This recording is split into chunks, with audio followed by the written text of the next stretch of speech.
नमस्कार दोस्तों।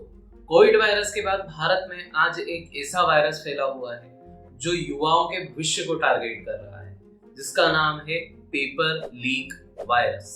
मध्य प्रदेश में paper leak. The paper got leaked on Saturday morning on social media. Rajasthan में paper leak. The paper which was leaked in Gujarat. Paper leak. The paper leak in Gujarat, which is by the exam for junior clerk recruitment. Paper leak हर सरकार की पहचान बन चुकी है। 10वीं और 12वीं के पेपर लीक हुए हैं। 100 रुपए से लेकर 1000 रुपए में मिल रहे हैं।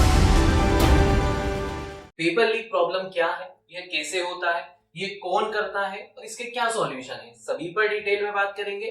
उससे पहले आप एक स्टोरी सुनिए। जो स्टोरी है राजू की। राजू एक गरीब किसान का लड़का है जो अपनी 12th क्लास खत्म करने के बाद बड़े शहर में आता है सिविल सर्विसेज की तैयारी करने। राजू एक बड़ी सी कोचिंग में जाता है, एक मोटी रकम फीस की देने के बाद सिविल सर्विसेज की तैयारी शुरू करता है। अब राजू को बड़े शहर में आए को 2 साल पूरे हो चुके हैं और अब आता है कि एग्जाम का नोटिफिकेशन, जिसकी राजू खुशी खुशी तैयारी करता है, एग्जाम देता है, पेपर बहुत अच्छा भी जाता है। लेकिन पेपर के 3 दिन बाद उसे एक न्यूज़पेपर के थ्रू खबर मिलती है कि पेपर लीक होने की वजह से एग्जाम रद्द कर दिया गया है। अब इस सिचुएशन में राजू के पास 2 ही ऑप्शन है, या तो वह 1 साल और रुके और अगले साल की एग्जाम के लिए तैयारी करे, या तो वो अपने पिताजी के साथ अब गांव जाए और खेती करे। राजू इसमें से दूसरा ऑप्शन चुनता है, क्योंकि पहले ऑप्शन यानी बड़े शहर में रहकर 1 साल और तैयारी करने में बहुत सारा खर्च होगा, जिसके लिए राजू अभी सक्षम नहीं है। तो अपने पिताजी के साथ घर जाता है, खुशी खुशी वहां पर भी जाकर वो खेती करता है। लेकिन this is not happy ending. Raju का असली संघर्ष तो अब शुरू होता है। जब राजू गांव में कहीं घूमने जाता है तब उसे बुलिंग किया जाता है कि देखो कलेक्टर साहब आए हैं, देखो बड़े लोग आए हैं, ये शहर गए थे, ये केवल पैसा व्यर्थ करने गए थे, पार्क में बैठे रहते थे, पढ़ते नहीं थे, जैसी बहुत सारी बुलिंग की जाती है। इन सब बातों से परेशान होकर वो ये बात अपने पिताजी को भी बताता है। पिताजी सांत्वना के रूप में उसे बोलते हैं कि ये सब ऐसे ही कहेंगे, आप इनकी बातों पर ध्यान मत दो, आप अपना काम करो। लेकिन ये रोज की बात थी। अब इतनी सारी बुलिंग से परेशान होकर राजू एक दिन सुसाइड कर लेता है। अब इसका जिम्मेदार कौन है? वो बुलिंग करने वाली सोसाइटी, या उसके पेरेंट्स, या हमारा एजुकेशन सिस्टम जो पेपर लीक को नहीं रोक पा रहा है, या खुद राजू? और ये किसी एक राजू की स्टोरी नहीं है। ये कंपटीशन एग्जाम्स की तैयारी करने वाले 80% बच्चे ऐसे हैं जो कभी ना कभी किसी न किसी एग्जाम में पेपर लीक होने की समस्या से गुजरते हैं। और ये किसी एक राज्य में नहीं, यूपी, एमपी, बिहार, छत्तीसगढ़, राजस्थान, पश्चिम बंगाल, झारखंड, जम्मू कश्मीर, तेलंगाना, लगभग सभी राज्यों में ये समस्याएं बनी हुई। अब आपको लग रहा होगा कितनी बेकार सी बात है, हम पेपर लीक होने वाली समस्याओं को क्यों नहीं रोक पा रहे? कर ली होगी हिंदुस्तान ने बहुत तरक्की, तकनीक भी हमारी दुनिया भर में तारी है, लेकिन एक अदद भर्ती परीक्षा आज भी बिना लीक के देश के किसी राज्य में जैसे हो ही नहीं पाती। पेपर लीक एक बहुत कॉम्प्लेक्स जाल है जिसमें student, teachers, exam mafia, government officials तक इन्वॉल्व होते हैं।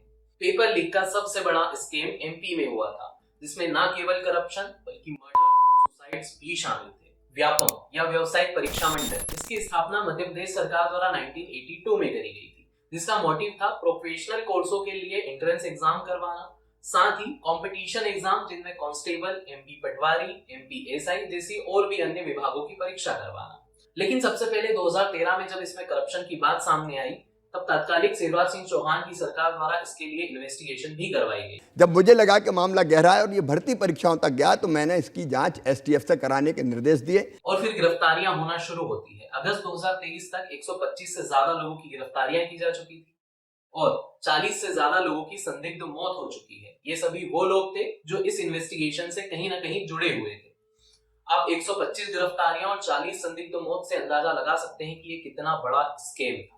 पेपर लीक होता कैसे है ये जानना जरूरी है। सबसे पहले पेपर बनाने के लिए अलग अलग टीचर्स के पास सिलेबस और बुक्स भेजी जाती हैं जिनसे पेपर बनाना है। अब वो अलग अलग टीचर्स जब पेपर बना लेते हैं, सभी टीचर्स के पेपर्स को मिलाकर मिक्स करके एक पेपर बनाया जाता है, या किसी भी एक टीचर के पेपर को एज अ फाइनल पेपर के रूप में सिलेक्ट कर लिया जाता है। यहीं से पेपर लीक होने का कॉन्सेप्ट स्टार्ट होता है। ये पेपर सेट होने के बाद पेनड्राइव के थ्रू एजेंसी के पास जाता है, जहां से भी पेपर लीक होने की बातें आती हैं। एजेंसी इस पेपर को प्रिंटिंग प्रेस के पास लेकर जाती है। सबसे ज्यादा पेपर लीक होने की संभावना यही होती है, क्योंकि पेपर प्रिंट अधिकतर प्राइवेट प्रिंटिंग प्रेस के पास प्रिंट होते हैं।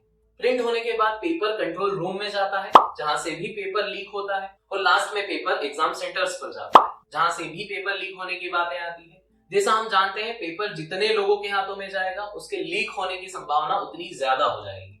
इस पूरी प्रोसेस में ऐसी कितनी जगहें बन जाती है जहां से पेपर लीक हो सकता है। अब ये पेपर लीक होता है तो 8 से 30 लाख रुपए तक बिकता है।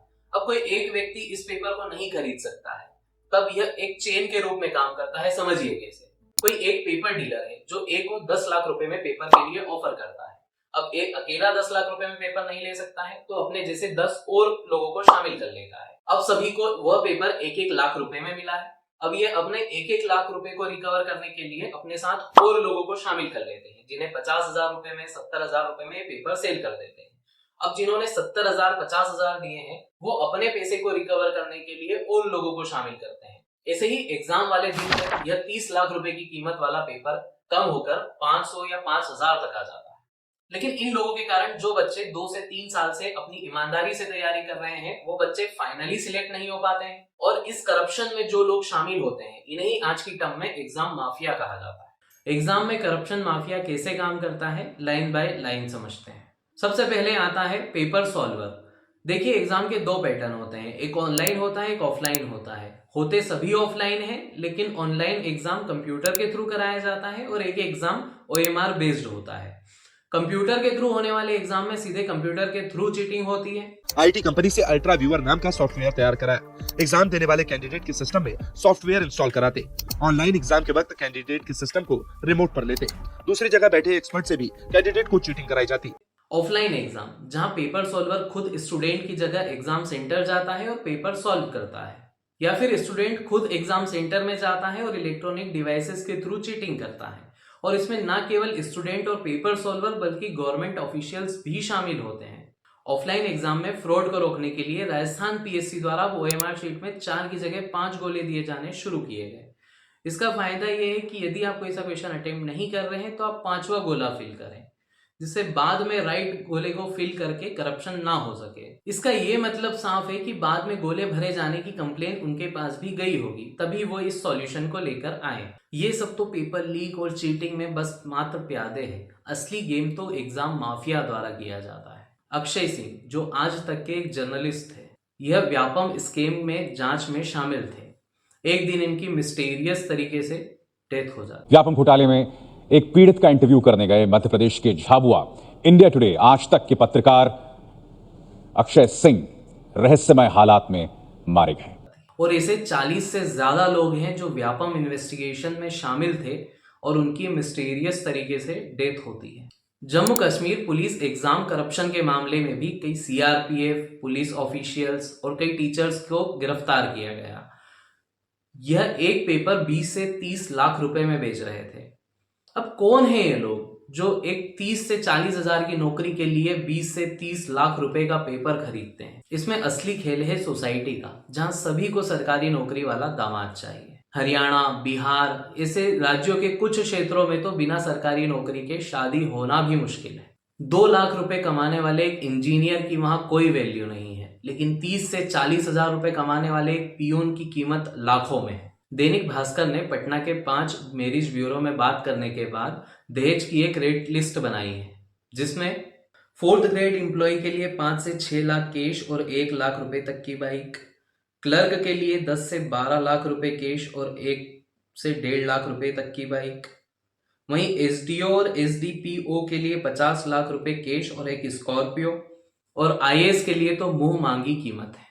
बस इन्हीं सब बातों के लिए लोग सरकारी नौकरी की तलाश में लगे रहते हैं 30, 32, 35 साल की एज तक, और 35 के बाद ना वो प्राइवेट नौकरी करने लायक बचते हैं और ना ही खेती करने लायक। इन सब बातों का सॉल्यूशन एक ही है कि जो एग्जाम माफिया है, जो पेपर लीक में शामिल होते हैं, इन सभी के खिलाफ मजबूती से एक्शन लिए जाएं। जैसा कि आज ये वीडियो शूट हो रहा है, आज ही के दिन लोकसभा में public examination prevention of unfair means bill 2024 पेश किया गया है। इसमें जो भी पेपर लीक या चीटिंग का दोषी पाया जाएगा उसे 3 से 5 साल तक की जेल और 10 लाख रुपए से 1 करोड़ रुपए तक का जुर्माना लगाया जाएगा। बाकी जब ये विधेयक एक्ट बन जाएगा, यानी राज्यसभा से पारित होने के बाद जब इस पर राष्ट्रपति हस्ताक्षर कर देंगे और ये एक अधिनियम का रूप ले लेगा, तब हम इस पर एक विस्तृत वीडियो लेकर आएंगे।